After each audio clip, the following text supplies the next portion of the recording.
The November 8, 2021 Ohio County Board of Education meeting is called to order at 6 p.m. Please rise for the pledge of allegiance to the flag of our country.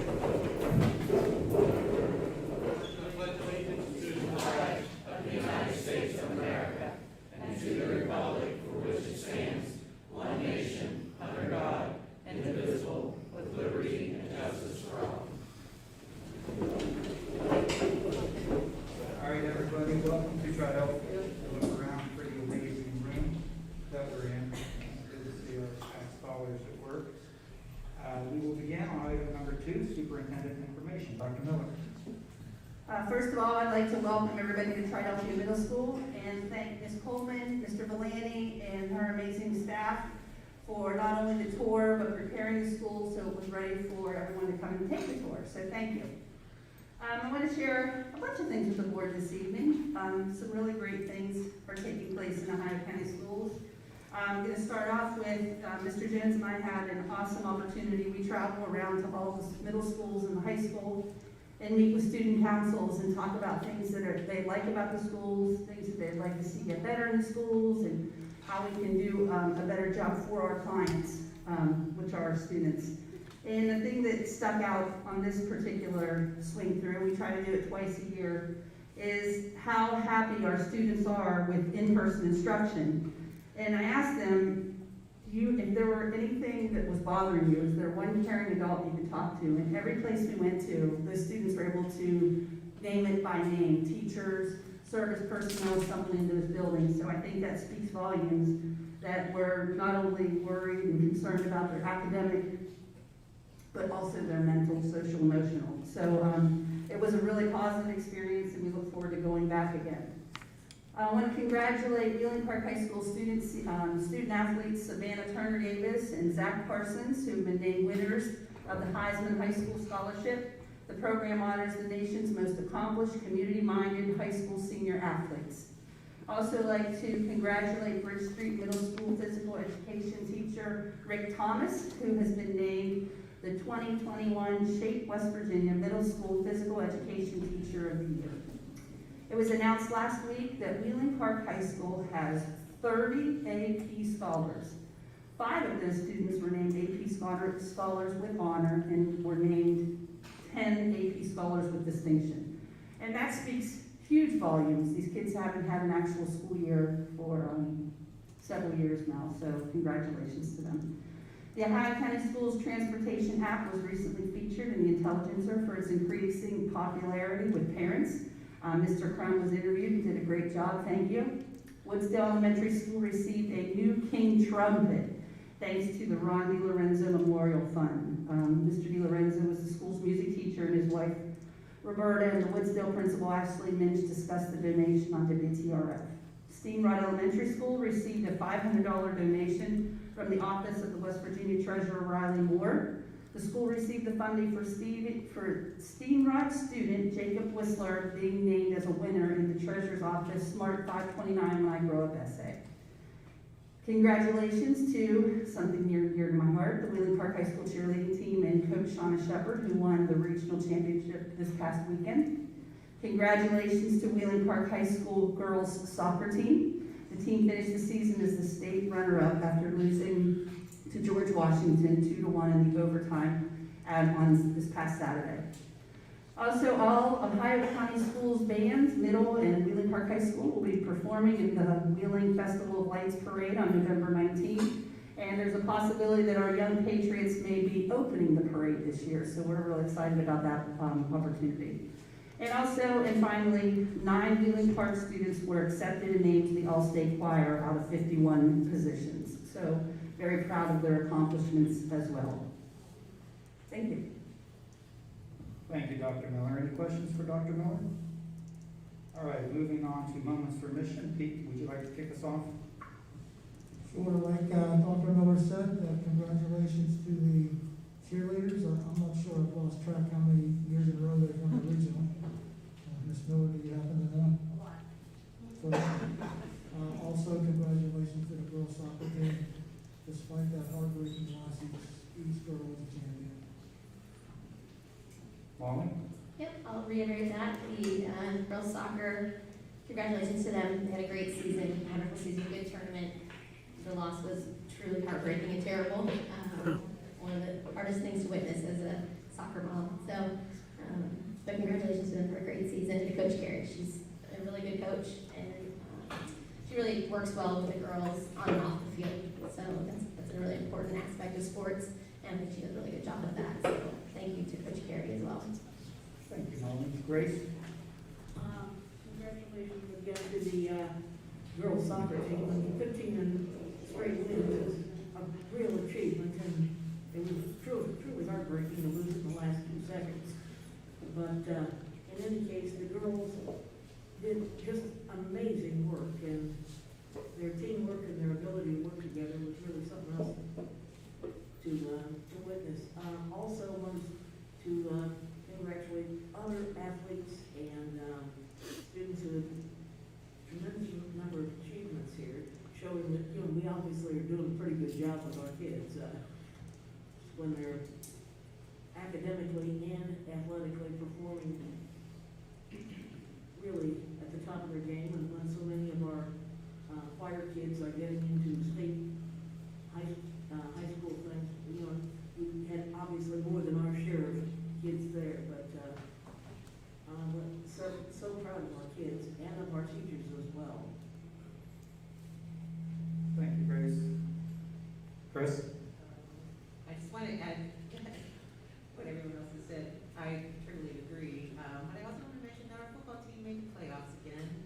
We're going to Huntington, and they're going to be tough. There's a tough road to hoe, but they can always get back to the beginning again and win. So congratulations to all of the teams that worked hard and our AP scholars. That's fabulous. That's it. Thank you, Chris. I just have 2 things to add, push that a little that way. One is our young ladies are an amazing group, and not one of them is on the OVAC All-Star team. That organization should be better than that, and should penalize our girls by not including them on that All-Star team. And the second thing is, we're all here because many veterans have made sacrifices for us. There'll be a memorial for Veterans Day on 11/11 at 11 a.m. at the West Banco Arena. Sure like to see people out there paying tribute to the veterans. Moving on to delegations, we have quite a few. And we'll start with Brian Beckett. Brian, you've got 5 minutes. And as we start these delegations, please keep in mind that this is a meeting that is open to the public, but it is not a public meeting. Consequently, when we raise different things, and the change are a little different because it's actually on the agenda later, we're not going to respond during the delegations because typically it's not an agenda item. As we go through this, you'll have 5 minutes. We're all here with different concerns. It's an issue I know that is important to the drivers and the mechanics, and that's why we're talking about it. We take what y'all think very seriously. We want to vet it carefully, and we want to make the best decision we can. So with that, Mr. Jones, would you mind keeping that 5 minutes, please? Brian, you want to kick us off?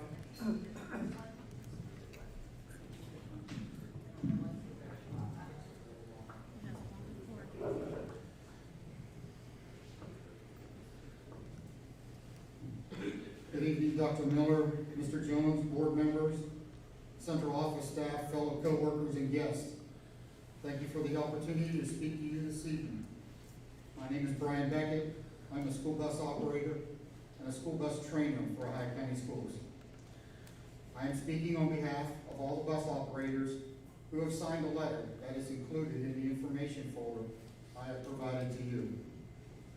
Many bus operators are here tonight to show their unity and support for this very important issue.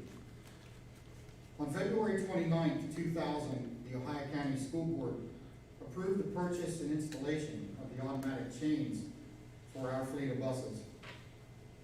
We can only presume that the benefit and safety of the automatic tire chains far outweighed the initial cost. During our summer break, the decision was made to remove the automatic chains from our fleet of buses. There was no formal announcement made, and the bus operators were not given the opportunity to voice our concerns. We feel automatic chains are a very useful piece of safety equipment that will allow us to get our students to and from school safely and at the same time keep the bus operators inside the bus when an unexpected snowstorm or freezing rain event is suddenly upon us. I have provided in your folder West Virginia School Bus Policy 4336, 10.9, which reads, when the operator leaves the bus due to an emergency, installation of tire chains, emergency drills, etc., the emergency brake shall be engaged and the key shall be in the possession of the operator, with the exception referred to in section 10.8 of this policy. Due to this policy, when the bus is turned off, the students have no heat, no light, and no supervision during the amount of time it takes the bus operator to install regular tire chains. Some may argue that automatic chains give bus operators a false sense of security, but we feel they give us an added sense of security and safety, especially while traveling the hilly terrain of Ohio County. For example, many of our bus routes have student pickups or drop-offs on an uphill or downhill grade when the added traction is needed to start or stop. Bus operators would be able to activate the automatic chains for extra traction to go 100 yards or a half a mile in neighborhoods like Glenwood, Bethlehem, North Park, Oakmont, Stone Church, Clinton Hills, as well as the country routes in Ohio County. Then the bus operator can flip the switch to disengage the automatic chains for the rest of their run. You may enjoy the convenience of pushing a button or turning a knob to activate the four-wheel drive or all-wheel drive option in your own personal vehicle for the safety and security for yourself and for your family. We are asking to have a similar safety option reinstalled on our buses for the safety of our students and bus operators. When regular tire chains are installed, we are not able to travel over 25 to 30 miles an hour. They would not be allowed to travel the interstates. This would not allow the bus to remain on schedule. Please don't misunderstand. We are trained and tested on how to install regular tire chains, and if needed, will do so. School buses are designed and built around one main purpose: safety. You provide us with this $100,000 vehicle, which, without seatbelts, is 172 times safer than your family car. We know you would never jeopardize the lives of our students, and safety for them is most important. We are asking for your decision to have the automatic chains reinstalled on our fleet of buses, so the bus operators can engage the chains for short distances, for sudden changes in road conditions, for added traction, for the safety of our bus operators, and most importantly, for the safety of our students. We invite each of you to come to the bus lot at 5:10 in the morning and ride some of our buses, and we will take you on a path through the woods that school buses were not meant to go. The bus operators of Ohio County Schools, thank you for your consideration in this very important issue.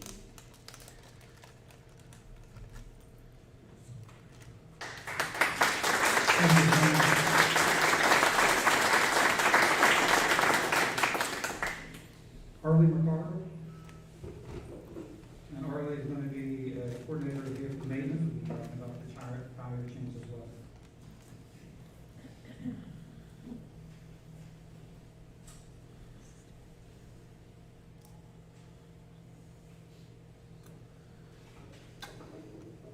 Good evening, Dr. Miller, Mr. Jones, Mr. Croft, members of the board and central office staff.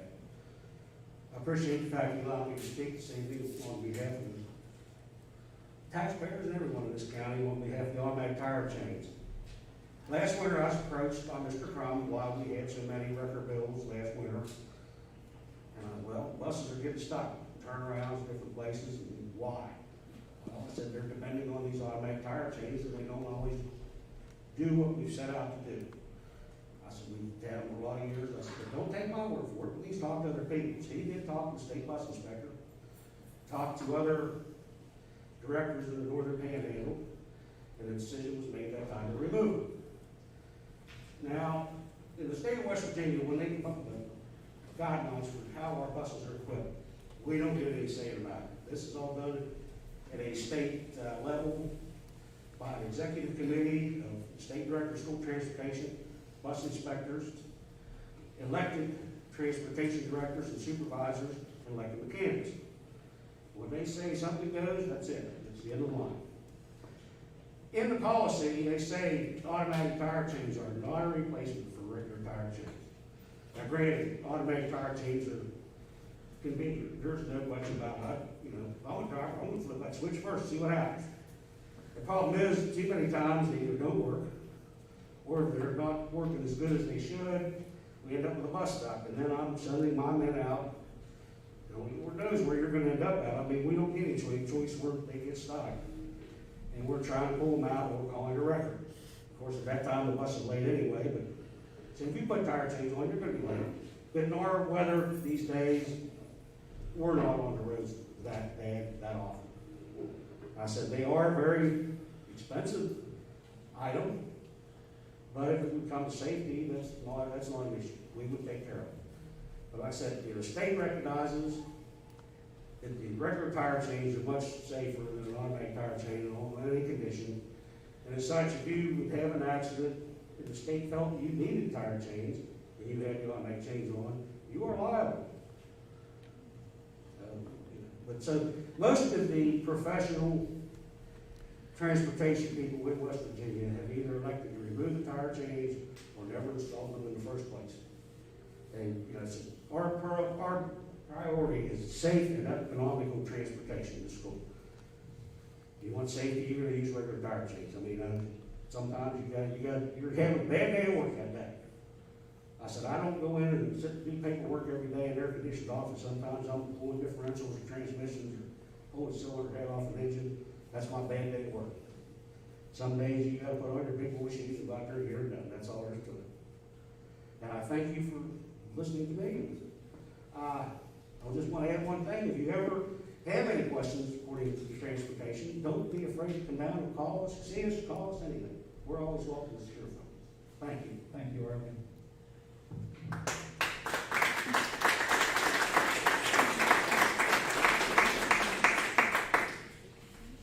Next is Jessica Powers to discuss the quarantine guidelines.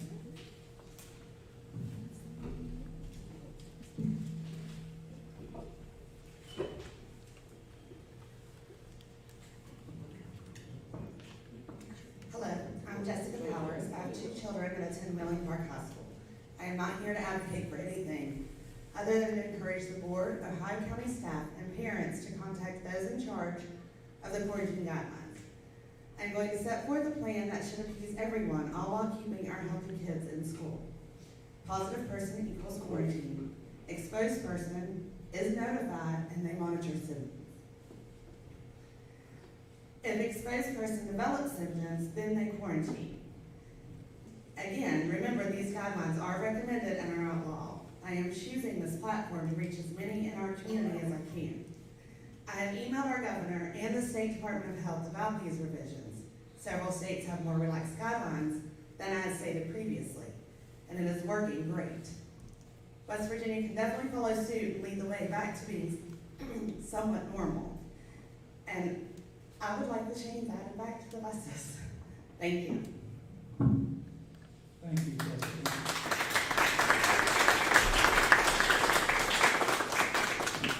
Mr. Reagan, automatic tire chains.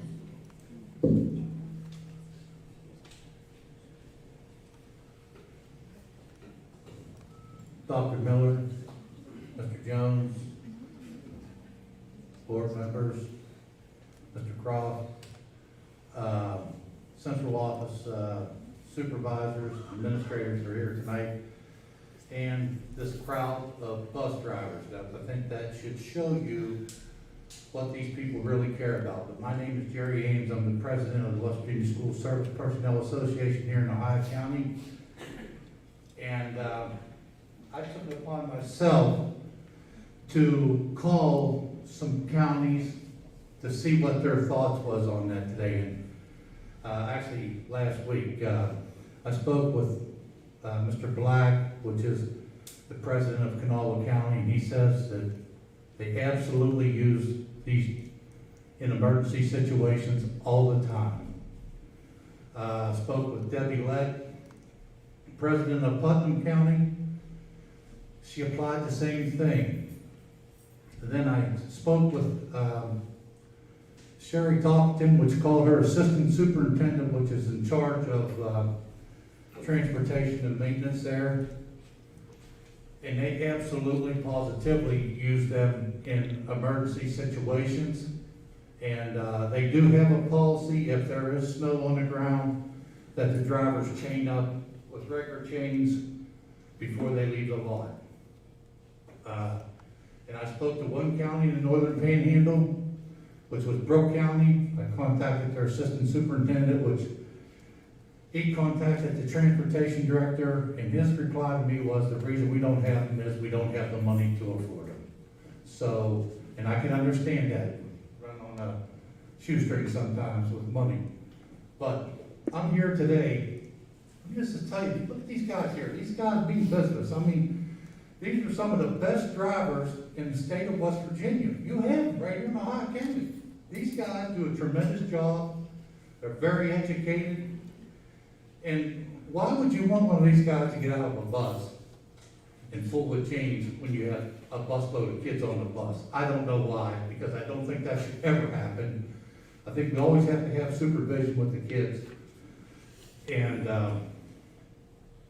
I can tell you this, I believe that the majority of the state uses these automatic chains, and they don't use them, they just use them when they need to use them. It's not something that they drive down the road on, use them all the time, because that's not the case. I believe right here in Wheeling, the fire department, I believe they use automatic chains also. So, I mean, it's not just Ohio County schools. We have a whole lot more at stake here. We have that busload of kids and that sort of thing. So, when these buses get stuck on a hill, they gotta click them chains on. It's a lot to them. It helps them a lot. It means the difference of whether they're sliding backwards down that hill or they're being able to go up that hill. So guys, I tell you what, I'm all in favor of the chains, and I think most of the state is all in favor of the chains too. So, thank you for listening, board, tonight, and we hope that you make a good decision like you always do about things. And I really appreciate you listening, and I really appreciate seeing all these bus drivers here tonight, which means a lot to me. I'll tell you that right now. Thank you.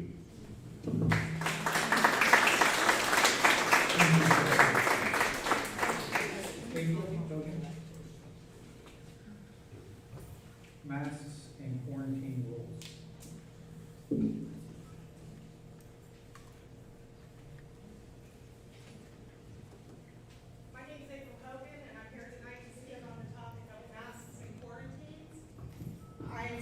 You all have your minds made up as to how you're going to vote on this topic tonight, but let me ask you this. When you are out in public or you're gathered with your friends and family, do you abide by the same rules that you mandate on our kids? Do you cover your face until it's time to eat and then put it back on when you're done? Because if you don't, there's no way you can mandate this for our kids. Dr. Miller, you attended a WVU homecoming football game. There must have been thousands of people there. You enjoy your freedom to choose whether you would wear a mask or not, and when you're given the choice, you choose not to. So what you're telling us is, this is okay. Thousands of people in this stadium, no mask. You're telling us that this is okay. Another indoor stadium, no masks. You're telling us that this is okay. All of our cheerleaders screaming and cheering together in the stadiums, but it's not okay for our kids to sit in school next to each other without a mask on? Mrs. Abigail, you sat up here at the first meeting and stated that you agreed with Mr. Croft that mandating masks was impeding on our civil liberties, and went on to cite specific studies that indicate masks are not effective. But the next time, you voted for the masks. I believe you did this because of the quarantine rules, and I believe those rules are the only reason some people are for these masks. But to acknowledge these mandates violate our rights, and then the masks are not effective, and to vote for them anyway is not right. There are no national, state, or local mandates for this. It's just you, not you, Dave, mandating this on our kids. And by doing so, you're saying to all these parents that you know what's better for our kids than we do. But you're using a do as I say, not as I do mentality. And Mr. Croft is the only member who has consistently stood up for the parents' rights, and I want to thank you for your unwavering stance on the overreach of power. I spoke with Mr. Gamble, he's the head of our health department, about the quarantine rules. He's in charge of changing them. He said the school board has the authority to change the mask mandates because they are not considered a national standard for the virus, but the quarantine rules have to be changed by him. He stated he has no plans of changing the stipulation of the quarantine until he sees 82% vaccination rate, and who knows if or when that will ever happen. The only other way would involve lengthy discussions on particular instances and locations. He said that might look like something like testing 2% of the students bi-weekly or random testing on Tuesday. When I listened to the congressional hearing on COVID-19 last Thursday, they were discussing a program utilized in some jurisdictions called Test and Stay to resolve the issue of time lost in school due to these quarantine mandates. It is a common sense approach that students who have been exposed but have no symptoms can get tested, and if negative, they get to stay in school, eliminating the need for mass quarantine. We need to end this charade of masks and have a serious discussion about the test and stay strategy and adopt it at our school.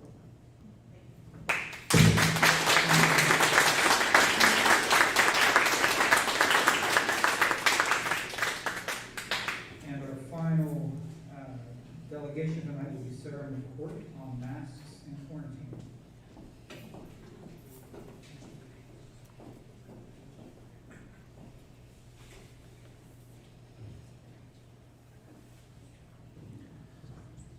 Hello, thank you for the opportunity to speak tonight to all of you. I appreciate that very much, to let us voice our opinions on stuff, on items that matter to us as parents. My name is Sarah McCourt. I have 3 children in Ohio County schools. I myself also attended Ohio County schools, and I can remember some really great educators that I had the opportunity to learn from. Teachers that really cared for their students' well-being. I felt very safe with all my teachers. Now, that is not the case with my students. With these mandates, my kids do not feel safe. They can't focus, they can't concentrate. 2 of my children actually said that they were going to feel like they were going to faint at one point in the day. So I'm asking, is this what we want for our children? And if this happens, they do faint and get injured, who is going to take responsibility? So, and as parents, we are not given any information on the effectiveness or the side effects of wearing masks. So I did my own research, and I brought along some of the information that I found online that had resources to verify these claims. And as you can imagine, there were multiple sites that had information, but I found 2 very good websites that had different trials and also had some CDC information on them. These studies also showed how paper and cloth masks do not prevent the spread of COVID or the flu due to the size of the pathogen and the size of the pores of the masks that are recommended. Dr. Fauci admitted this in an email back in February of 2020, and he also stated on 60 Minutes that, quote, masks might make people feel a bit better, but they simply do not protect people and instead bring unintended consequences, end quote. Consequences such as headaches, difficulty breathing, increased cardiopulmonary stress, especially during exercise, which my children do wear masks in gym, and they weaken the social bonds we have as human beings, such as seeing someone smile or frown. It can also impair brain functionality due to breathing in more carbon dioxide than oxygen. Also, washing a cloth face mask can actually make it more permeable because it loosens the fabric more with each wash, therefore making the pores of the mask bigger, making it easier for pathogens to pass through the fabric and bacteria to grow. Bacteria that can grow on the mask, which are some major pathogens, are Streptococcus pneumonia, meningitis, keratitis, and E. coli. So after reviewing the pros and cons of wearing a mask, I've learned the risks outweigh the benefits for my children, and I believe it is my right as a parent to choose what is best for my child. When there is a risk, there should always be a choice. I believe masks should be optional, and left up to the parent. After all, parents are the only ones that know what's best for their children in their individual circumstances. So I understand there must be guidelines at this time, but the current guidelines only benefit those that wish to mask or vaccinate their child. It does not leave an option for those of us that don't wish to do either.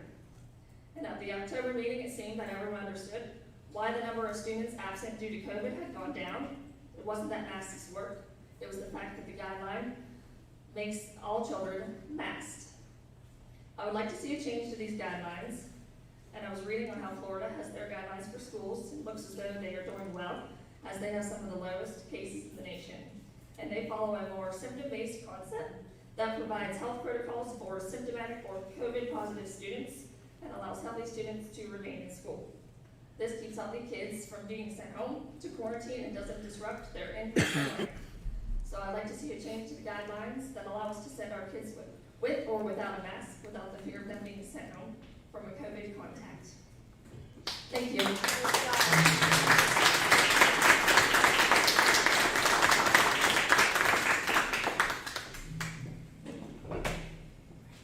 Item 5 on the agenda is reports and follow-up action. Dr. Miller, let's start with a partnership in education. We are very excited today to have our friends from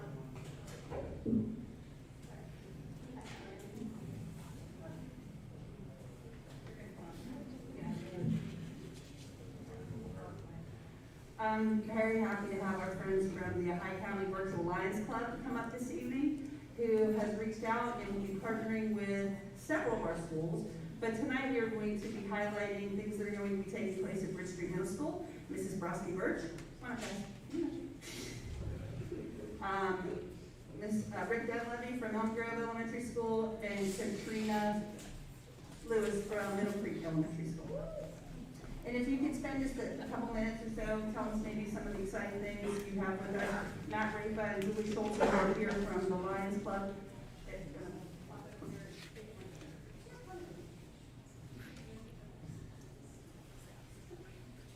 I also want to thank Mr. Rafa for all of the work that he's done with the Ohio County schools and helping us get through several vaccinations, so thank you.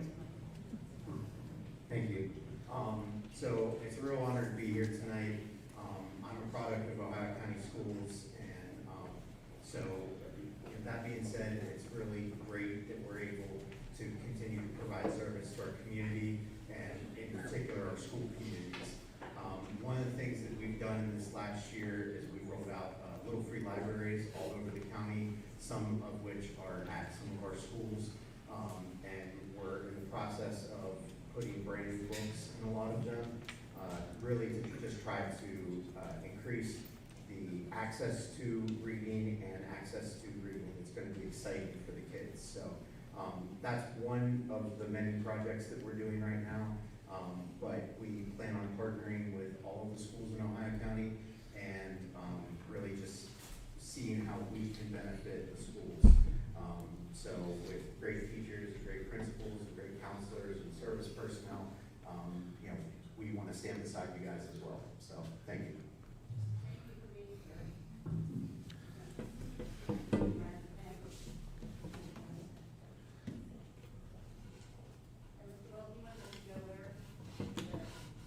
Follow me. Thank you. Thank you, everyone. Does anyone have any questions for our guests this evening? Thank you for being here. Thanks, guys. So item B, elementary and human resources. This evening, we have a couple of dynamite educators here from Ohio County Schools. They came to share with you some of the things that they're doing in our classrooms. I couldn't thank you enough. They're busy all day long, and then I asked them to come and make this presentation. So thank you. Good evening, members of the board, Dr. Miller, Mr. Jones, central office staff, and guests. I am Jennifer Davis, and my colleague Randy LaFlamme. We are here tonight, this evening, to discuss our newly adopted reading series called Wit and Wisdom. Wit and Wisdom uses a variety of approaches and opportunities for all learners to build content knowledge vocabulary, as well as integrating a practice of using the writing process. Each grade level has 4 modules that are cross-curricular that expose students and learners to science, social studies, and the arts through a variety of literature and artwork. Wit and Wisdom starts with an overarching essential question throughout the module. Each module has sections that provide focusing questions to offer deeper investigations of different aspects of the essential question. It directs students' reading, thinking, discussion, and written tasks throughout each arc of the lessons in a module. The arc provides an opportunity for the students to demonstrate their learning and teachers to assess their progress through culminating focusing question tasks.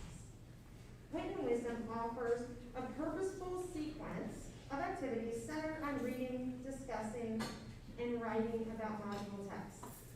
Wit and Wisdom is unlike any traditional program that we've had in the past due to the fact that it does not use a basal.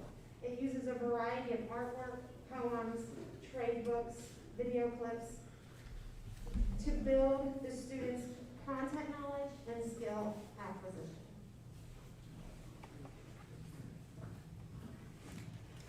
In Wit and Wisdom, the trade books are core text. This includes a variety of informational text and literary text. What are the benefits of using trade books in our classroom? Motivation. Trade books are meant to spark interest through their captivating illustrations and new vocabulary.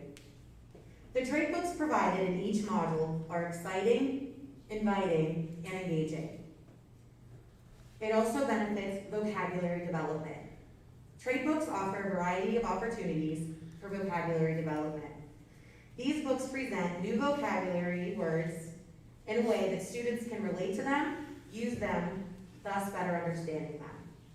When children are presented with new words in a way that allows them to see how they're used in context, they're more likely to retain their meanings. Also, literacy development. Promote literacy development in your classroom with trade books. Fiction and nonfiction books allow students to develop fluency in their reading. Additionally, such texts provide students with meaningful and interesting reading experiences. Trade books build comprehension. The more opportunities children are given to engage in enjoyable reading, the more they're able to build their background knowledge, which is the key to comprehension. In learning, when children have a large pool of information to draw from, they're better equipped to understand new information that they're exposed to. Having the opportunity to have a classroom set of trade books is imperative to student success with our new series. Students are expected to use the trade books for responses to questions that target specific content in craft learning. For example, students use trade books to answer text-dependent questions. Students must have a copy of the text to look for and justify their answers through specific knowledge found in the text. This evening, we brought several materials to share with you, and we can answer any additional questions that you have.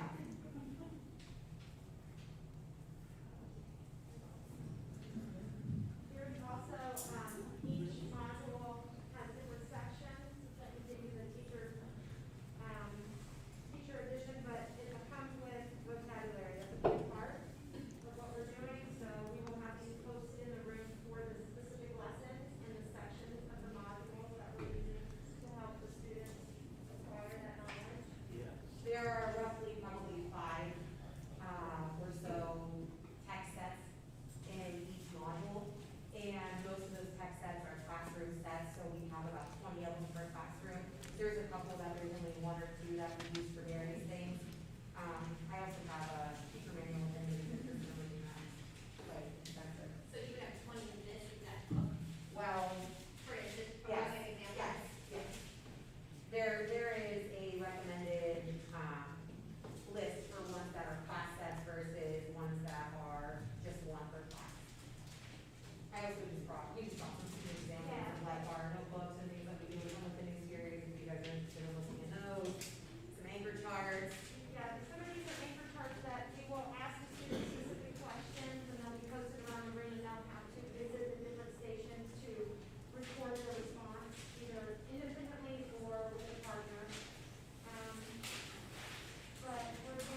Any questions? I'm going to add, while these educators are here tonight, the typical traditional method of teaching is certainly easier to do. Our teachers have gone way outside of the box to teaching themselves through several professional developments and training and online work and collaboration to prepare to go outside of the box to teach in a non-traditional method. So certainly we're greatly appreciative for all that you've done. I can chime on that. A basal is easier, but what is easy isn't always what is best. So we just have to look and see what is best for our kids, which we were on an adoption committee, we did that, we thought we found what was best, and sometimes it's hard, it's not always easy. So having a basal would be easier, but we feel like if we give this a shot and everybody gives it a shot, they'll see the benefits in it as well.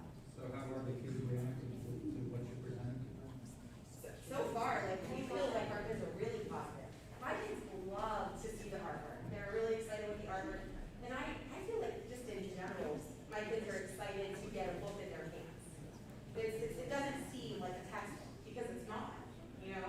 And using those types of texts, these trade books to help teach with, a lot of times in our basal, we might have a small excerpt from one of these books, you know what I mean? But now they see the whole picture. They're getting a whole book in their hand, not just 8 to 10 pages of it. So the engagement has increased for the kids with this I think so. model Yeah. teaching. I think so. Well, I should say too, with the different modules, the interest level of the kids is really high. Like, right now, we're working on ocean life or sea life, and there's all the aspects. There's the aspects of, you know, the wave, but then we talk about sharks, we'll talk about squids. We're even planning on dissecting a squid in a little bit. So, we painted our own pictures, I brought a couple, we painted our own pictures of waves and, you know, animals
Well, I know I'm probably dating myself here, but it sounds like we've come an awful long way from Sally, Dick, and Jane and Smart.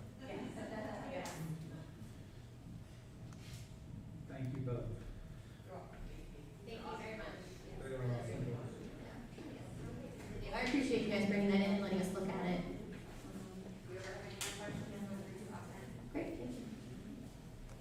All right, next on the agenda is a school code update. Dr. Miller? Mr. Croft, I will begin by saying I don't appreciate personal tax, and the recommendations that I give to the board are based on doing what's best for the kids. And our quarantine rules and regulations that are given down to us are things that we are charged with enforcing. So Mrs. Minch, I had asked her to pull together various charts and graphs that you have in front of you. If you have any questions about those graphs, please do so.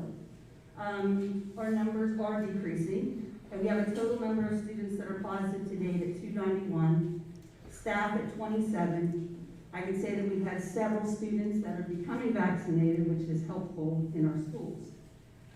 For these reasons, and to keep kids in schools, I was prepared to talk to you this evening about what it would look like if we lifted the mask mandate until I went and met with our middle school kids and our high school kids. The kids that we met with said that they are anxious and worried when they hear their names called, that they're afraid about being placed in quarantine. I had student athletes say, Dr. Miller, can we just wait a little bit longer to get through a season? So it's not easy making these recommendations. It's certainly not to be one-sided or another-sided. We're trying to follow rules to keep kids in person learning. If there were a way to figure out how to make that change, we would certainly jump on that. But if you watch across the state, for example, Cabell County went maskless. 2 weeks later, they're back wearing masks again because their numbers have escalated, and they want the same thing. Everybody wants an education, is keeping kids in the classroom. So I am asking that the board continue wearing masks, at least until we can revisit in a couple more weeks when we're able to gather more information. And that's my recommendation at this time. So Satterwell, do you want to start the conversation? I would like to, thank you. First, I would say thank you for providing these numbers. If you look at when the mask mandate first went into effect, I mean, our numbers aren't all that different before and after. I think that that's noteworthy. We were kind of getting a little bit of, going up a little bit there, but they're pretty similar. I have said many times that I don't want to mandate masks in schools, that the problem is the quarantine policy, and I still feel like that is the problem. At the last meeting, I presented a proposal to the board that I would like to present again that would change the quarantine policy. The school recovery documents that we have gotten from the state are guidance, they are not requirements. There has not been a local or a state board of health that has met and passed a properly promulgated rule that would be binding on us. That is what Mr. Croft and I have done some research and looked into this, and that is our interpretation of the current situation. As a result, I think that we as a board, at the very first meeting when we talked about this, we voted 4-1 to make masks optional and up to parents. We wanted to put it in the hands of parents. So we ended up going back on that because we had 700 kids in quarantine. Similar to what Dr. Miller said, I have kids in school.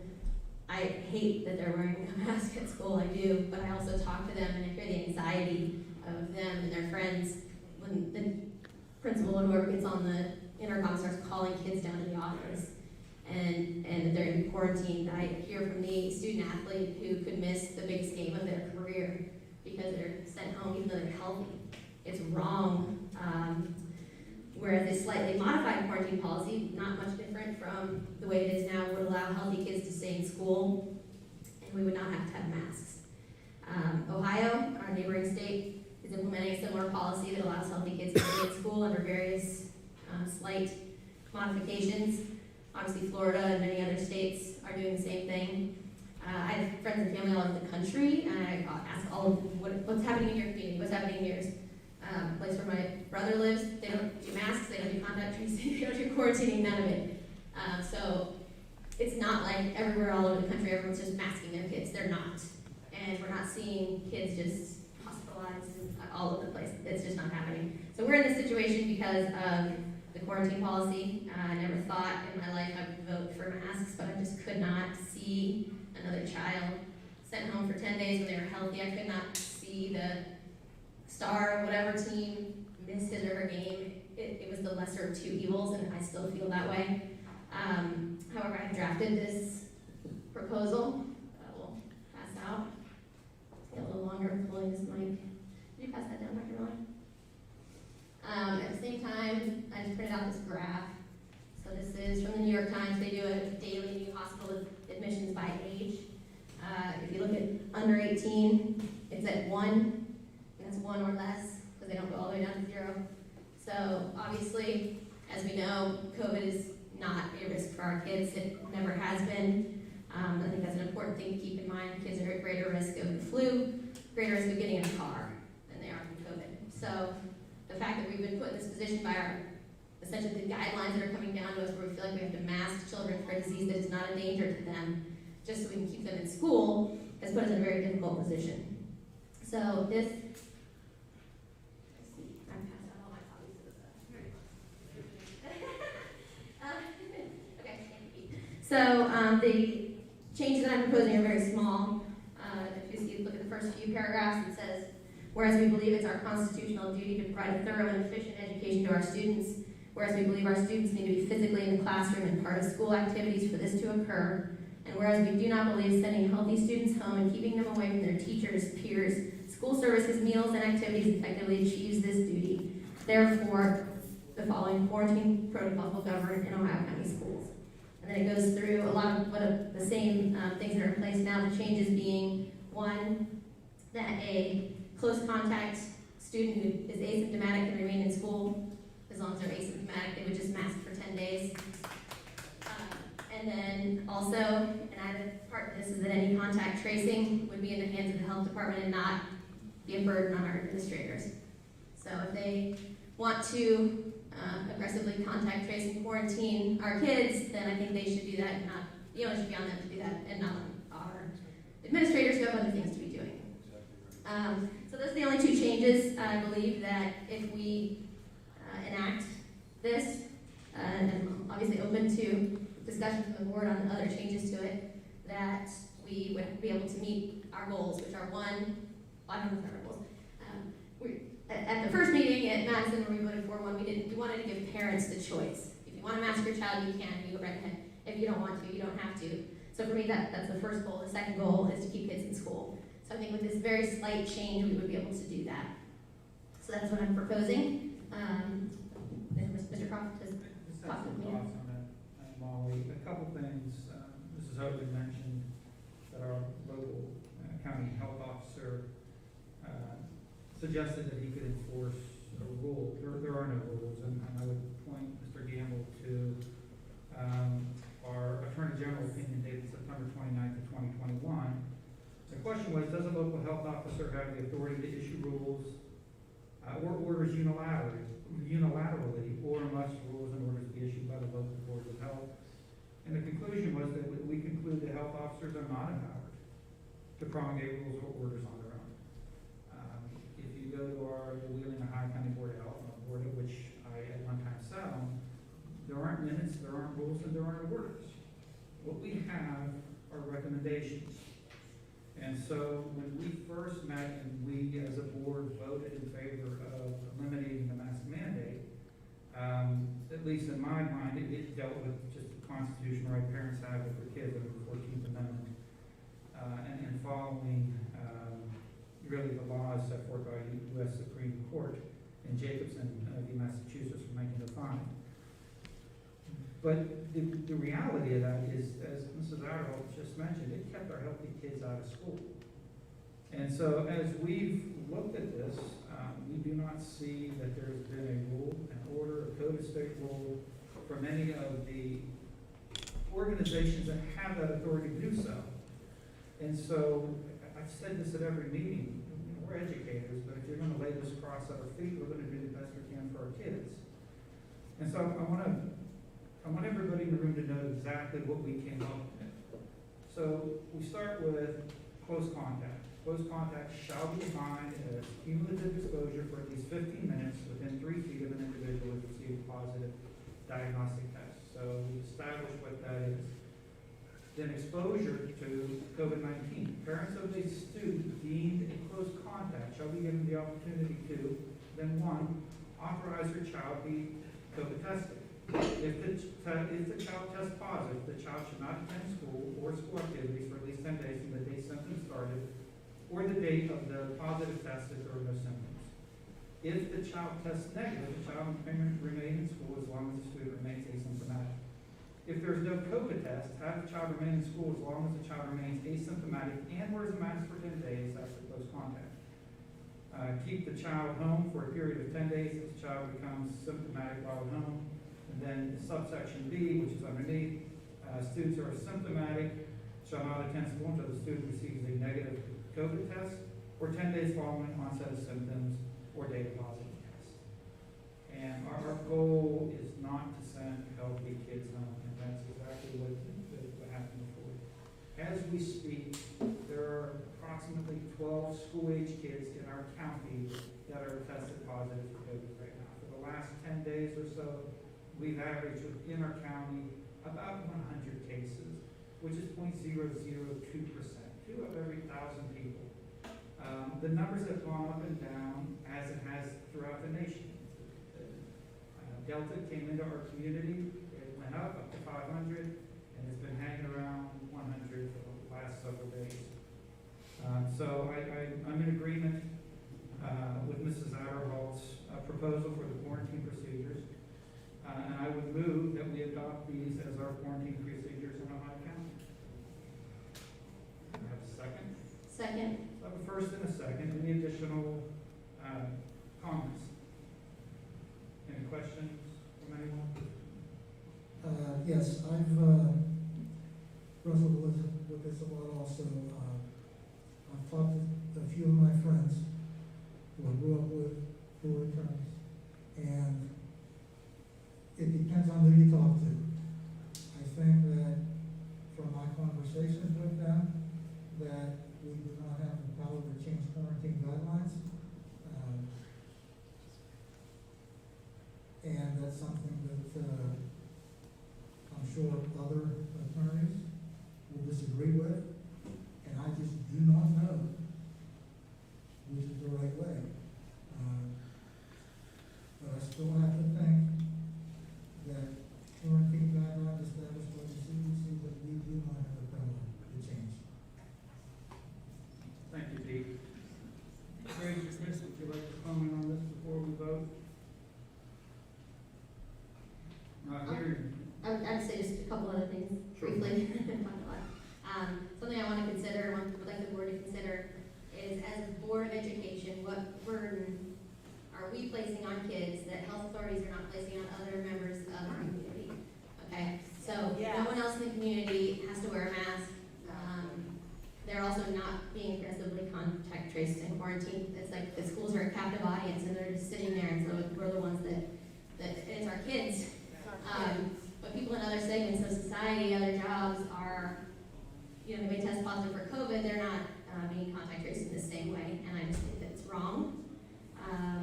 And it's not fair to our kids, so I think that's something to consider. As board members, we have to look at policy, that's our job.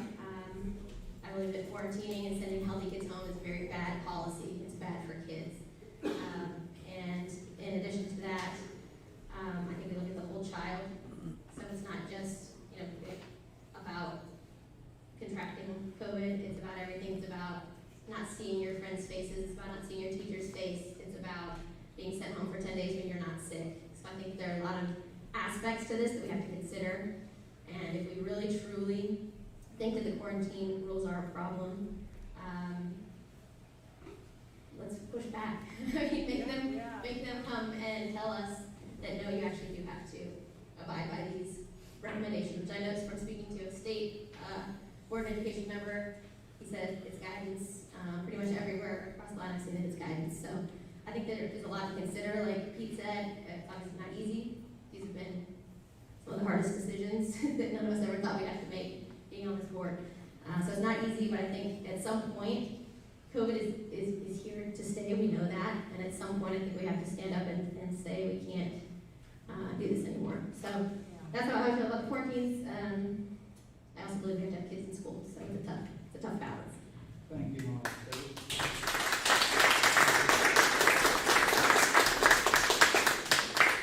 So we have a first and a second. All those in favor signify by saying aye.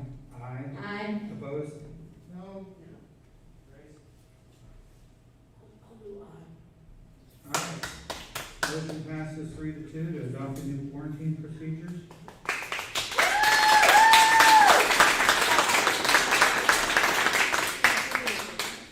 So that would logically follow the motion if we're going to change these quarantine procedures is to remove the mask mandate.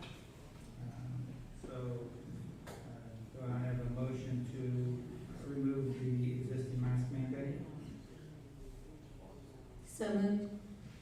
I'll second that. Would anybody like to discuss the mask mandate now that the quarantine procedures have been changed? Hearing none, all those in favor, please signify by saying aye. Aye. No. No. Okay. Or I'm asking you to leave. They can yell and clap, I can too. They were quiet, you're making a scene. I'm allowed to clap as well. When I can remove you as well. Okay. I still would like to thank the board members for having a conscience and standing up for the health of our students, Moving on. and doing those things as well. Thank you for those of you who did the right thing. So the quarantine rules have been changed. The mask mandate has not. And we will revisit it at our next board meeting. Yeah, I would like to revisit it. Or, I'm sorry. Okay. Can I say something back here? I just want to, some new information came out last week that I just would probably help the situation and what you're voting on the previous one.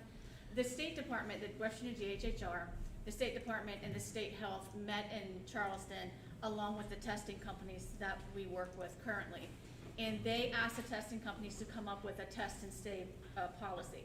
I met with Dr. Smith last week from Roxby Lab, and we are in the process of working out the logistics of a test to stay in school, which is a 7-day test that the kids would take home. They test negative, they can come to school as long as their test is negative and they aren't testing positive for COVID. That's not ready yet, which is why Dr. Miller asked for another 2-week stay with the mask, because we're probably at least 2 weeks out of that. There's a lot of logistics to get the testing packets all together, because the tests come in packs of 25. We have to break those down into 7s and put them in, come up with some kind of packaging system and whatnot, and the whole logistics of the technology part of the kids logging in, recording their tests, and so far letting the school know for the day of how their test results came out. But it's, as Mrs. Hogan was talking about, the a test to stay procedure, and that is in the works with Roxby Labs right now. I'm glad they're coming towards our new policy. Yes, Rick. I think we made a change in our quarantine policy, but when we were doing no mask mandate and a hefty quarantine policy, we had a huge absence problem. We brought that down. I think we still need to change one thing at a time.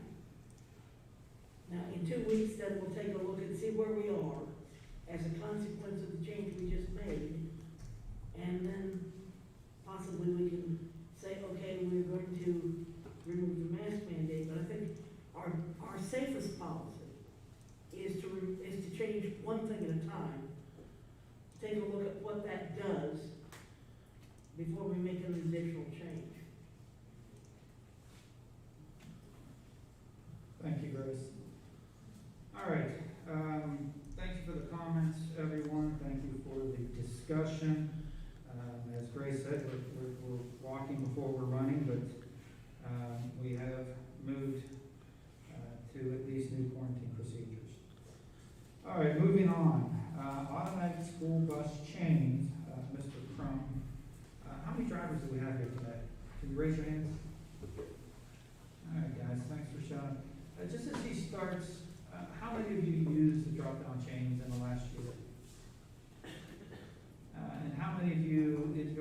period of time had to install the other chains.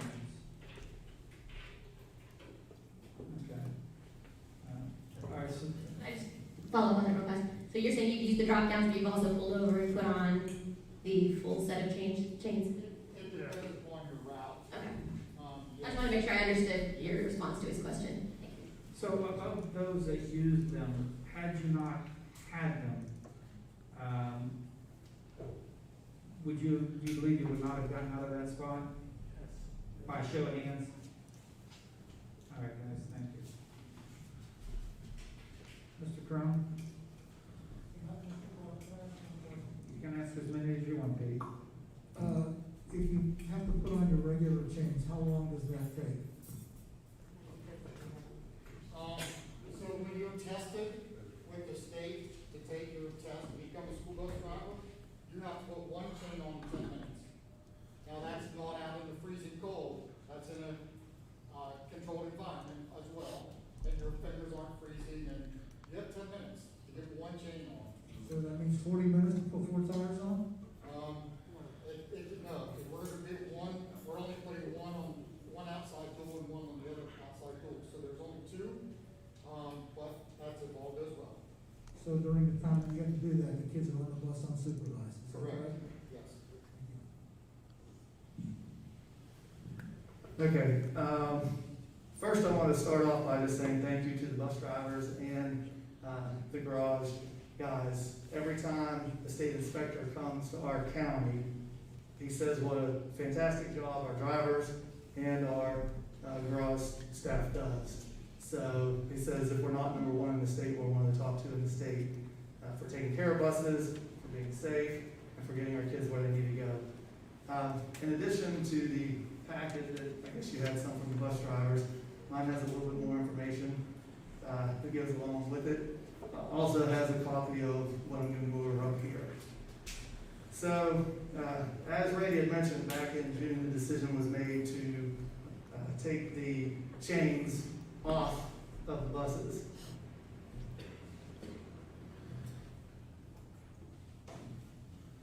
This gives us an idea of the state of West Virginia right now, with and without chains.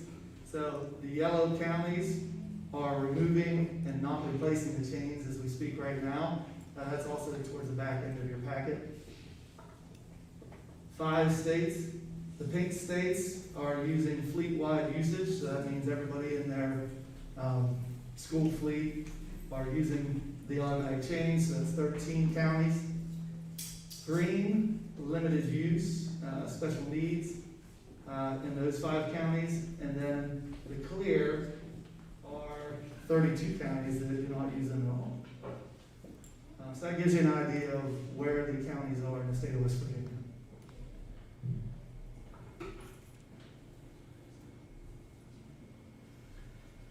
So, as this conversation began, there were some pictures that were brought to me.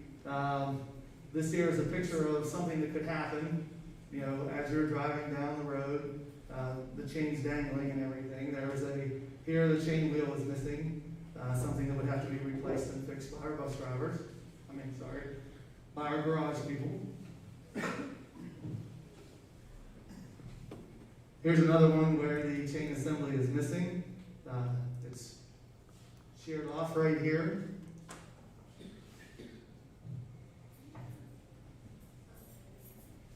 And again, these pictures are in your packet. Here's a picture of a chain that cut into the side wall of a tire. You can see there's a gash in the tire. And that's from the drop down? And that's from chains. Is that like that happened in one instance, or is that over repeated use of, or? These are pictures of some of the things the garage guys have come across. Okay, so as they're inspecting, they would notice that there's damage to the tire from the chain bumping against it? Do you know how often that type of thing happens? That I do not. And then this picture here, the black lines are the chain coverage. As you can see, the black lines, oops.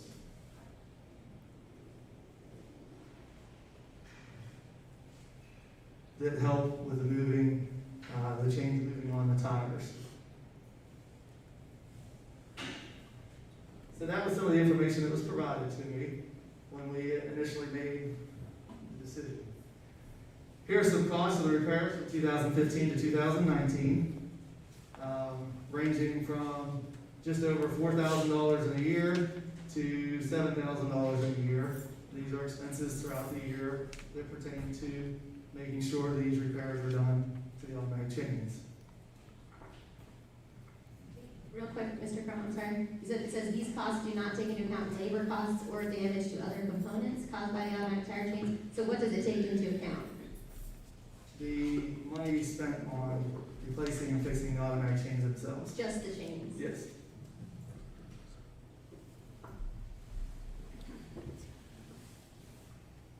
So this is a picture of how the chains work and what it looks like. So as the vehicles start to move, the chain swings under. Just like if you've ever been stuck in the snow before and you went out and you put gravel and stuff underneath it to get traction so that you can get out of something. This is what our bus drivers are able to do with the press of a button. One of the things we have to keep in mind as you decide on a decision here, if we have a lot of snow, we're most likely going to be canceled. You know, the tire chains and the automatic chains, you know, as already been mentioned, the automatic chains do not replace the tire chains. The ones that are required by policy are the full tire chains. But how many times do you go out there and everywhere downtown is fine, and you get up on the ridges, you're in the shadow areas, and there's a slick spot there. These drivers know their routes, and they know where those spots are. So they're coming around that turn, they push the button, the chains come down, they're able to get around that turn, and they're able to keep on moving. So it is the representation and position of the drivers that these chains do get them out of those one-off situations? Yes. Pretty regularly, okay. Mr. Crumman, once they go through that one spot that's kind of slippery, they can break the chains back up. They hit the button again, and the chains raise back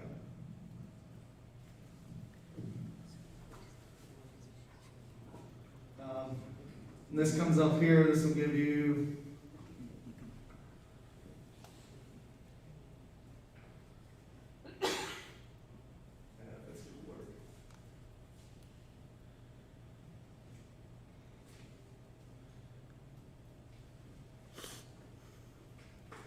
all right, well, that was a link that would show you how these go out. So they show a vehicle going down the road, no weather at all. Maybe they're downtown and they're getting ready to go up Wheeling Park's Hill. And, you know, I've been up at Wheeling Park where it's been a blizzard, and I get down to the bottom and it's raining in Triadelphia. So along the way, they run into some weather. They're able to hit the button to get up around the turns at the top of the hill. And at that point, if it's bad enough that they need to be able to put their regular tire chains on, and they would put the regular tire chains on. You know, something to keep in mind with these automatic chains is it may give them the ability to get out of a situation to get somewhere where they can then pull off to the side of the road, take the key out, put the parking brake on, and put the regular tire chains on.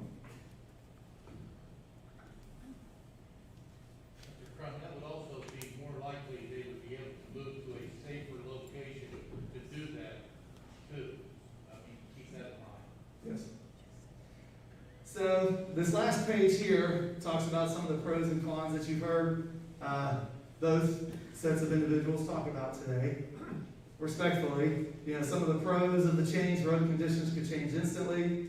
Students are not left alone on the bus. It's an additional option for safety. Do they have to be there? No, they don't have to be there. One set of them costs us $3,000, Randy, is that correct? So to put a set of them on is $3,000 if we get our buses that way. They can be used in short distances and keep moving. Used when regular chains are not needed. And as was stated earlier, I don't know how many of the drivers have never driven without the option of being able to use them. So it's something that they've been able to use for the majority of their driving career. On the cons, they are costly to upkeep, along with the time. You know, on the one sheet in there, I think it says it takes somewhere around 5 hours to put a set of the chains on. You know, if you have to put it back onto the buses. Potential damage to the bus. Yes, as we saw in some of the pictures, they do cause damage to the buses. From all of my research, I have not heard of, thankfully, an accident that has occurred because of damage that has happened to a bus. Not to say that that couldn't happen. They are not full chains. So again, policy says you have to have the full chains. They do not say you need to have the automatic chains, but it is a nice option for them to have. Time needed for upkeep. It is time extensive for our guys in the garage to make sure these are working the way that they should be working. And you heard some talk about a false sense of security. Well, it depends on how you're using them. If you're using them properly, then that's not something that you would have to worry about. A few notes down here. Automatic chains may allow the driver to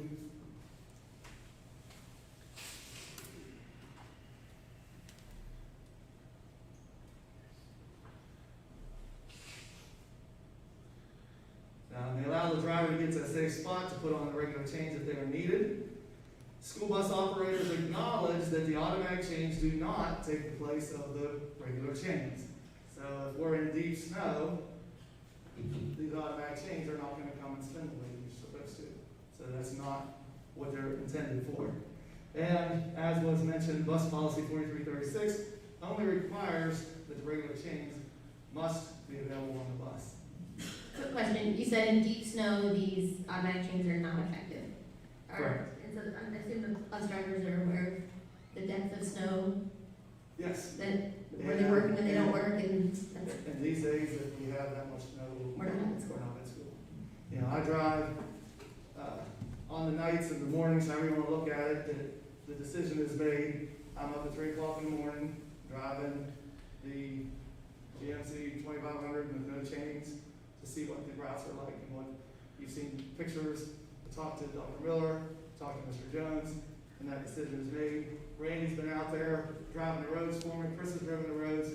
We work as a team to make sure that our kids are safe and that the best decision is made for our students as to whether we have school or not.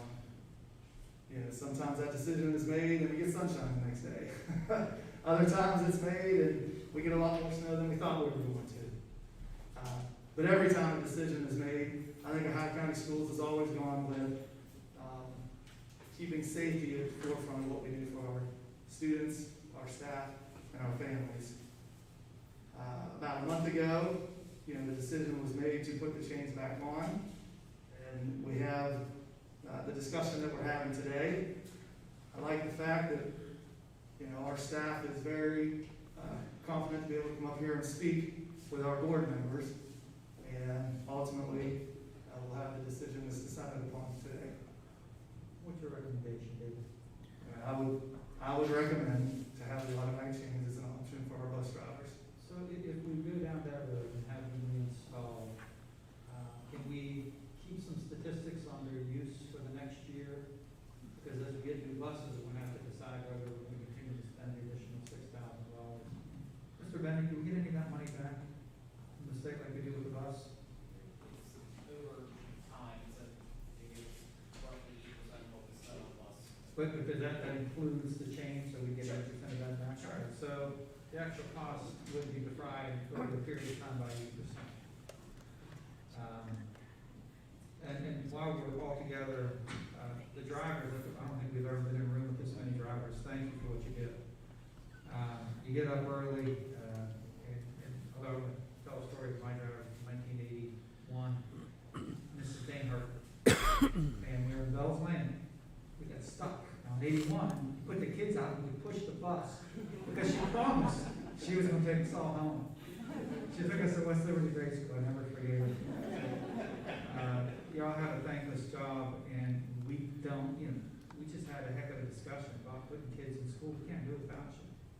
So genuinely, thank you for what you do. And we're just trying to weigh this because it's an issue that I know is important to you. The garage brought, you know, some of just the maintenance to us, and we're just trying to get it right. And I appreciate David, you running this to the ground and, you know, taking time to talk to everybody and come to us with your thoughts. Dr. Miller, what is your recommendation? I support Mr. Crumb's decision. Grace or Chris, you have any thoughts on this issue? Mainly because of the type of weather we have anymore. I like the idea of if there's a certain amount of snow on the ground, you would have to use your chain. But I give all of you that benefit of knowing when that occurs. They seem to be much more appropriate for the kind of weather we have had, you know. And like you said, if it's really bad snow, we usually cancel. But when these storms come up like they do, in some of the back roads, and I think they are really beneficial. So I agree. Thank you, Chris. Peter, Molly, you have anything else? Nothing else? All right, so, Dr. Miller has made the recommendation. We have a motion to accept Dr. Miller's recommendation following David's recommendation to reinstall the drop-down chain. I have a first and a second. Any further discussion? All those in favor, please signify by saying aye. Aye. Unanimous vote. All right, guys.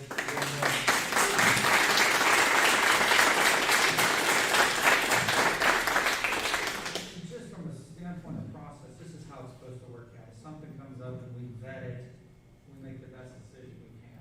I think that's the right decision. Thank you for coming, like Mr. Crawford said, we appreciate you being here, sharing your voice, sharing your opinions, and what you do for our kids. My kids love their bus driver, so thank you. Thank you for listening. We appreciate it. All right, guys. All right, we move on.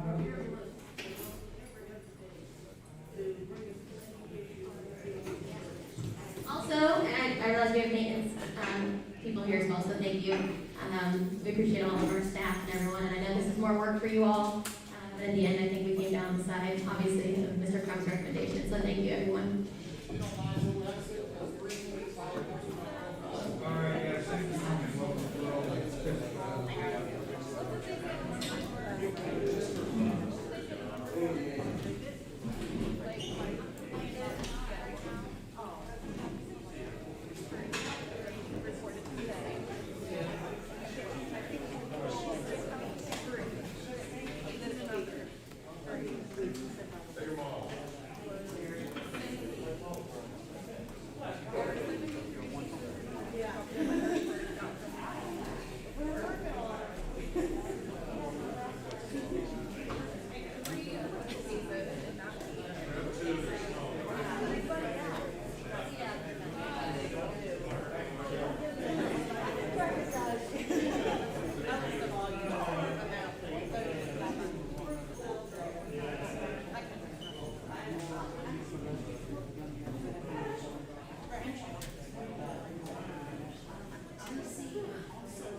John, do you have, well, you need to come up here. If you're gonna have an update for us on, well, do you have an update for us on tonight?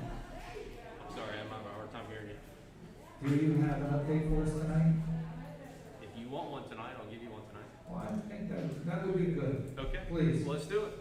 All right, so you can come to the podium and there's a mic there at your disposal. Okay.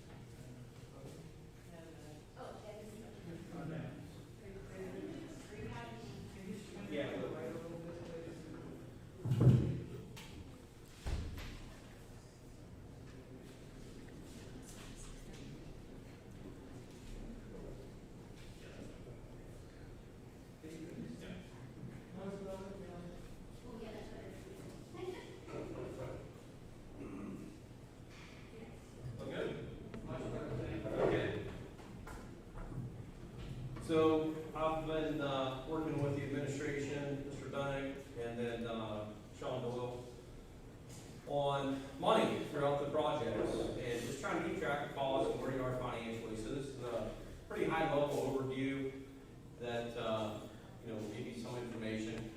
And it's much larger than this. We've got several rows and columns hidden just to give you the basic information here. So what you'll see is each building, and then I separated out the athletic field, the track from the high school. So you can kind of track that a little separately. You'll see the budget up top here, the bond budget for each building, the additional funding, or in some cases, we save some money through bid-day savings, or, the costs came in a little bit lower during the bid. And then you've got your total revised, and then the total encumbered. And what you see down here at the bottom are the totals. So the original bond was $75 million. I'm just going to use round numbers, the actual here. $75 million. Throughout planning, the government with the stimulus money, Mr. Bennett had a little bit of extra from some sources, and maybe you can talk on that as well. But we've been able to increase the funding by $13 million overall. A lot of that came from the stimulus.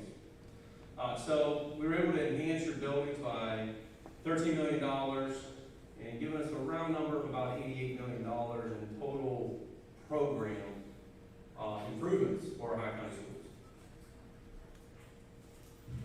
That's so far what's been spent or what's projected? Both. So Bridge Street, Madison, Ritchie, West Liberty, those are finished. So the items in kind of this dark color here, those are done. Those are actuals.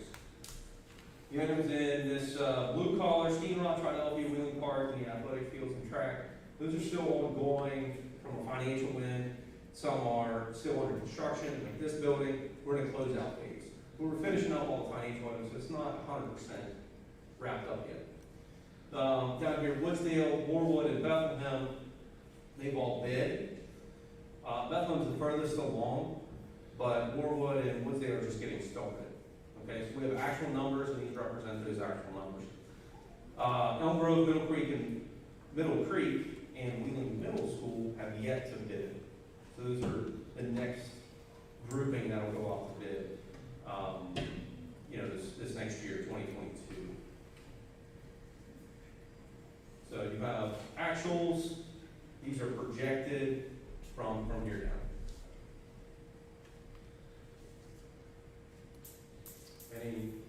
I know it's pretty brief, but exactly sure what you want to see, or I can explain, or Sean can explain some more. Here's what I'm hoping to see. This is something that we've been discussing since the bonds began. And Sean, we started that when we showed the bond call and the bond ballot, we listed each school and the different things that we were going to do with the school. And the idea was we would show the progress on each of those projects, how much we spent, where we were according to budget, and now we've got the additional funding aspect of it. So what I would like to be able to share with the public is where we are per project, what was budgeted, what we said as we've gone through each of the different schools. Mr. Jones kept with him that call. He said, okay, here's what the voters voted on. Here's what we've done. Here's what we may have eliminated. Here's what we may have added. And this is the product. That's what I'd like to be able to share with the public. Although we had athletic field and track somewhere in that bond call. It was in Wheeling Park High School. You see, it's not on this one. The row's not there, but you'll see where it's 22.9, and then it'll be 1.6 million deducted out of Wheeling Park High School, and it just drops down to this line item. I just showed it as a separate line. It was included, so we just dropped it down. Because it looks like as though it was not included on the bond budget. I recall it being in the bond call. Was there another attachment? We look into this.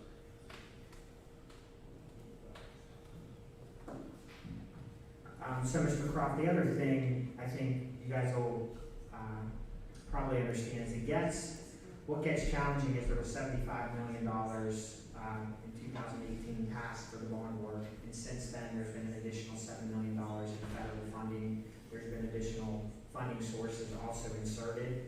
So when you're trying to compare a bond budget number in 2018 and where it is in 2021 with decisions that have been made along the way with other funding sources. Really what you're gonna get across every project is a project overage as it related to the bond budget of 75 million. And then you're obviously inserting funds throughout the last 3 to 4 years from other sources. So we can show it. I did have our website updated and I had some looks for you guys that I wanted you to look at. I had an executive summary that showed bond budget, additional SBA funding of $27 million, additional ESSER funding, and it tallied up to about $89 million in total funding availability for all the projects. And then it had total projected spending of right now 88.4.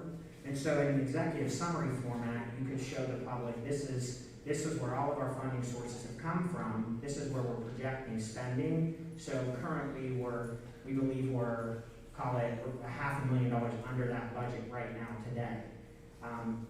I guess my point is it gets really difficult to just hone in on a bond budget from 4 years ago when you had a lot of additional funds inserted into the projects throughout. So if we can show 75 million, 88 million, with it being, call it $13 million over budget, but that's not really accurate because you've had other sources to spend from. Well, but I think it's important to show where we started from. That's Yeah. the foundation. That is what our public voted on. It's evolved, that's fine. We've got COVID, we've got the money from the feds. That was another, 7 million, John, is that what you said in that range? Mr. Bennett has, allocated some other resources from carryovers to help fund things. I want to reflect that, and I want to be transparent with where we started, where we moved to, and an explanation. I think the public's entitled to that when we're spending $90 million. So what I can do, I could share with the board the web view that we've created.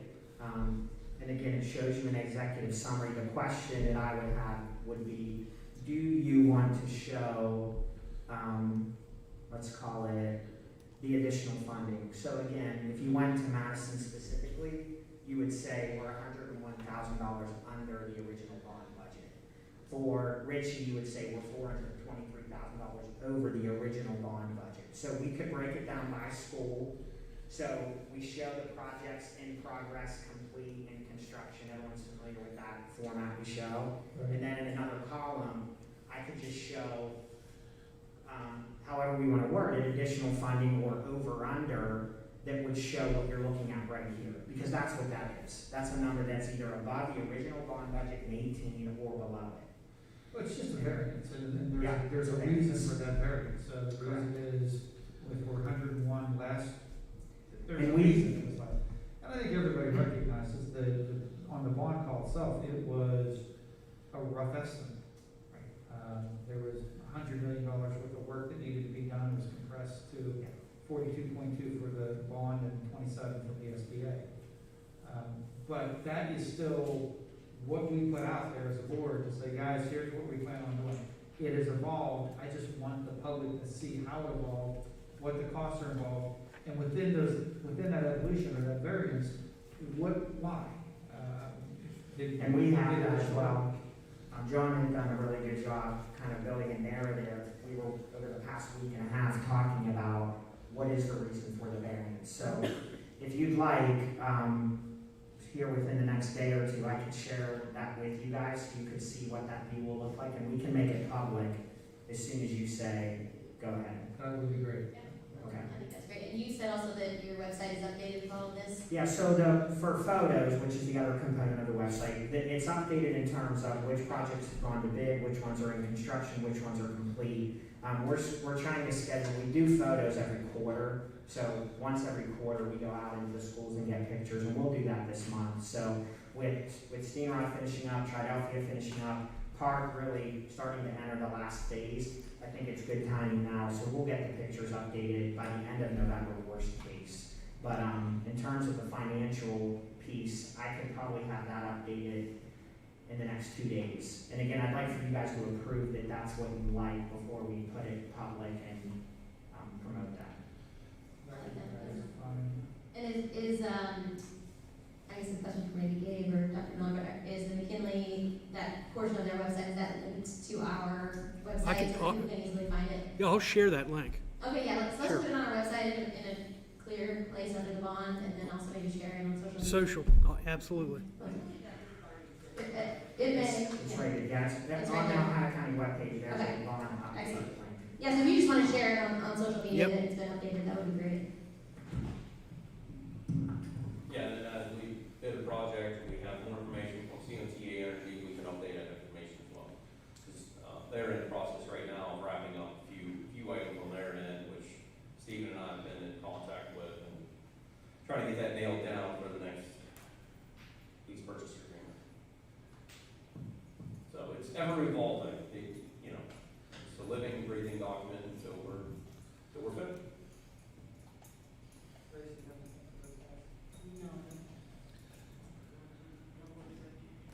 All right, guys, thank you for the work, helping us get what we're trying to get it to do. And, this room's a great testament to the good work that's been done. It's a lovely place. Thank you. Thanks. All right, Dr. Miller, do you have personnel for us today?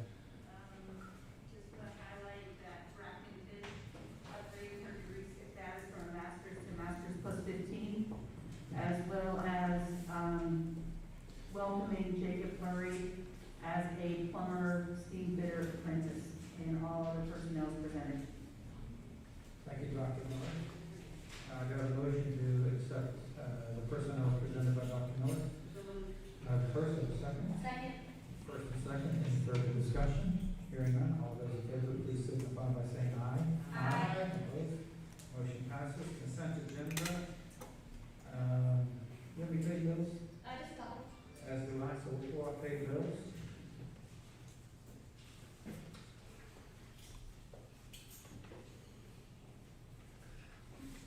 Would you like to begin?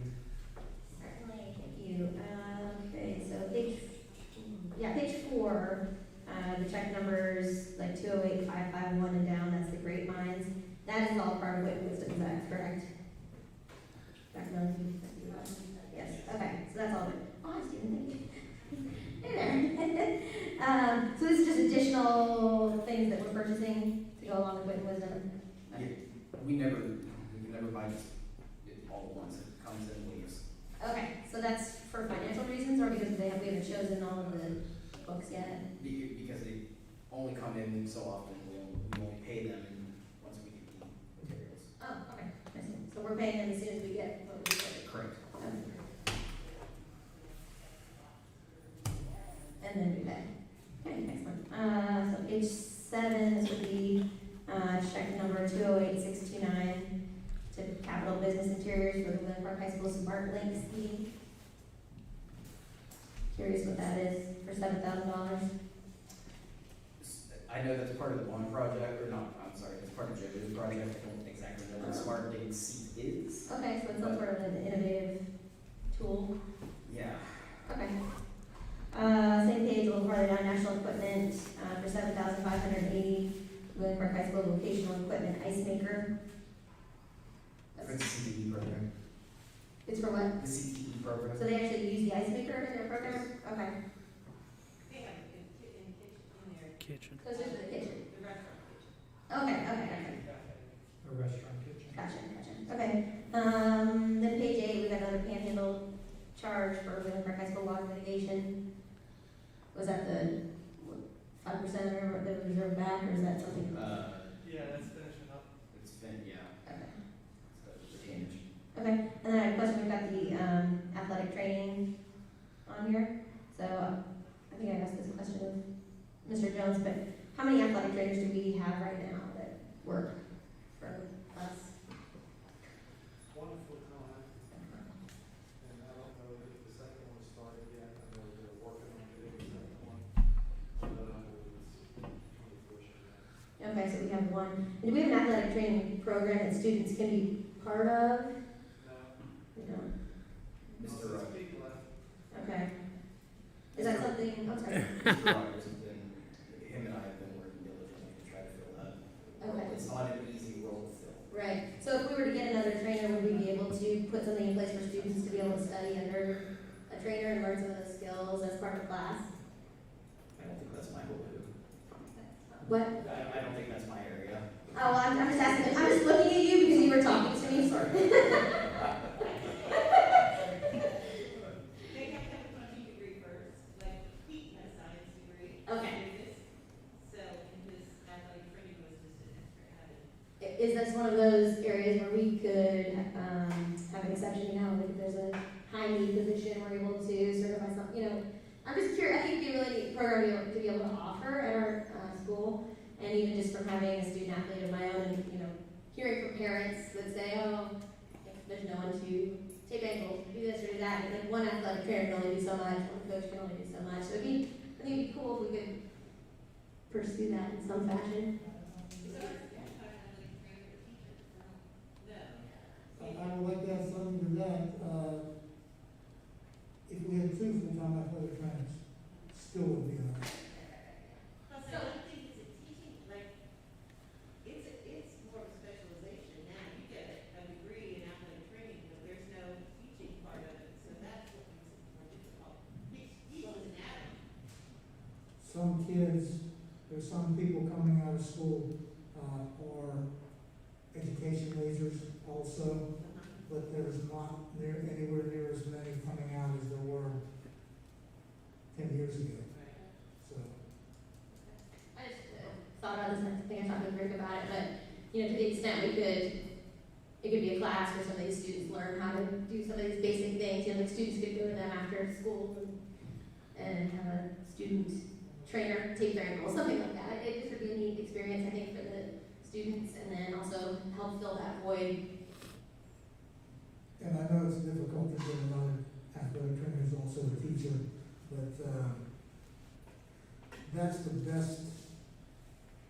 best option, in my opinion, is to have an athletic trainer who is a teacher.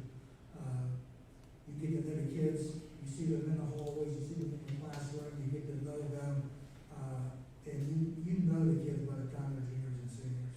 And that's such a big part of taking care of them when you know them that well. Ms. Adderall, I know that Mr. Rogers has been working with Wheeling Hospital trying to find a second person. I mean, that's right now would be our best route. Just having independent contractors since we can't seem to find an actual employee. Sure.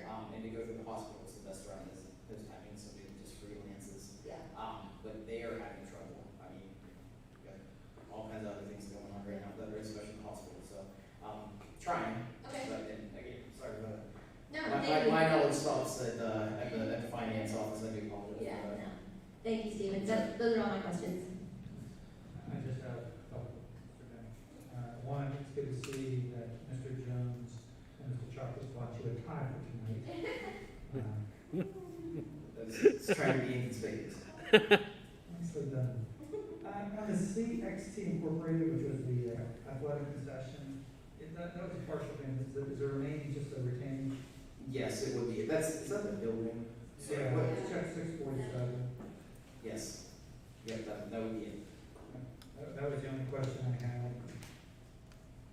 So we'll reinsert the pay bills. I see the consent agenda. I have a motion to accept the consent agenda items A through E. I got a first and that'll be a second. All those in favor, please signify by saying aye. Aye. Opposed? Motion passes. Board comments. Grace, you have anything for us? Chris? All right, Dee? Yes, something that I just have to say, congratulations again to our girls soccer team. I'm heartbroken for our seniors who do a hard banned from the All-Star game. That is a great honor that has been taken away from these young ladies. They could never be regained. I think the OVAC is being petty, and it should be ashamed of itself. Molly? Second that, and also I'd like to say, Ms. Coleman, thank you for a wonderful tour around the school. Triadelphia looks great. It's so nice to see all of the things that are being done to benefit our students. And this cafeteria is beautiful. I love the natural light. So thank you for taking the time and bringing your student council out to help show us around. I really enjoyed it. Thank you.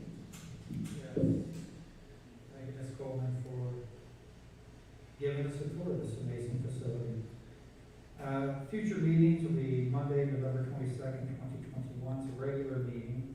Where would you like to have them, Mr. Jones?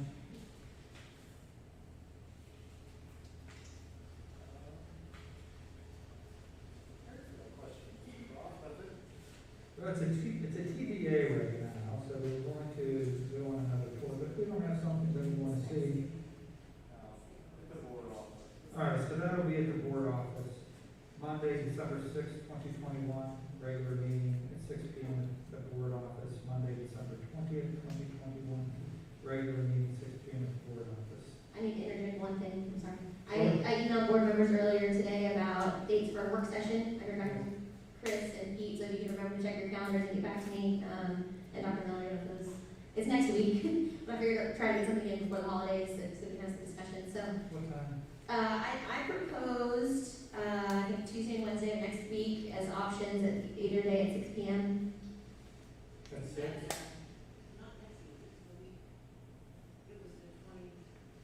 Okay. Yeah, you're right, I apologize. Yeah, it was the 23rd, 24th of November, right? Sorry. And you want to have it at 6 p.m.? At 6 p.m. I mean, or we can discuss other times, that's just kind of what I had thrown out there. All right, so if we could check our calendars. Yeah, check your calendars and get back to me. Let Molly know if any of those times work. Thank you, Molly. You're welcome. There being no further business before the board, this meeting is adjourned at 7:48 p.m.